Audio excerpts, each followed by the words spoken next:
Welcome to Radhika's Emmy kitchen. ఈరోజు నిమ్మకాయ పులిహోర ఎలా చేయాలో చూద్దామా. ముందుగా ఒక గిన్నెలో నూనె తీసుకొని ఆవాలు, జీలకర్ర, శనగపప్పు, పల్లీలు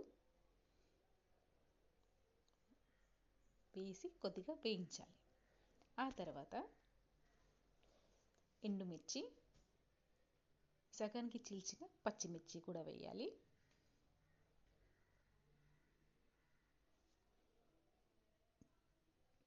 కొద్దిగా పసుపు, ఇంగువ కూడా వేస్తున్నాను. ఇది జీలకర్ర మెంతుల పొడి. జీలకర్ర మెంతుల్ని వేయించేసి పొడి చేసి అది వేసేసాను.